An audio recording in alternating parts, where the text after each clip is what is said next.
बहुत समय पहले की बात है।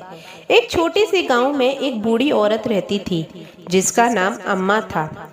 उसकी पहचान पूरे गांव में चूड़ी वाली चुड़ैल के नाम से थी। लोग कहते थे कि उसकी चूड़ियों में कुछ खास ताकत थी।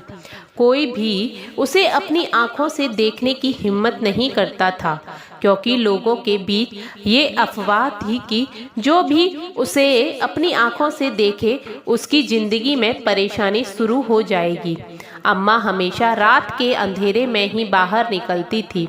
उसकी बाहों में चूड़ियों का बड़ा सा ढेर होता था जो खनकते रहते थे। जब गांव वाले रात में उसकी चूड़ियों की खनक सुनते तो सब अपने घरों के दरवाजे और खिड़कियां बंद कर लेते थे और दुआ करने लगते कि वो उनके घर से दूर ही रहे। लेकिन एक दिन गांव में एक नई लड़की मीरा आई।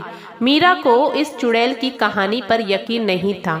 उसे लगा कि यह सब गांव वालों की बस मनगढ़ंत बातें हैं। उसने निश्चय किया कि वो इस चूड़ी वाली चुड़ैल की सच्चाई पता लगाएगी।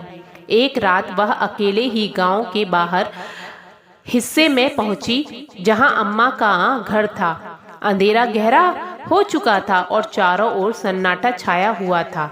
अचानक मीरा ने चूड़ियों की खनक सुनी। वह उस आवाज की दिशा में चलने लगी।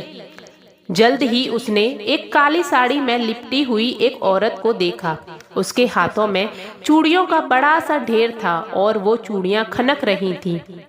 मीरा ने हिम्मत जुटाई और उस औरत से बोली, आप अम्मा हैं ना? अम्मा ने धीरे अपना चेहरा ऊपर उठाया और उसकी आंखें एकदम चमकने लगी। उसने मीरा को अपनी कहानी बताई। दरअसल में अम्मा गांव की एक साधारण महिला थी जो चूड़ियां बेचती थी। एक रात गांव वालों ने उनकी चूड़ियों की आवाज को गलत समझकर उसे चुड़ैल मान लिया और उसे डर से गांव से बाहर निकाल दिया। उसकी चूड़ियों ही उसका सहारा थी, जो उसकी यादों और बीते हुए समय का हिस्सा थी। मीरा उसकी कहानी सुनकर रो पड़ी और उसने अम्मा से काफी माफी मांगी। अगले दिन उसने गांव वालों को सारी सच्चाई बताई। धीरे धीरे लोगों ने भी समझा कि उससे डरने का कोई बात नहीं है। औरत वो कोई चुड़ैल नहीं है।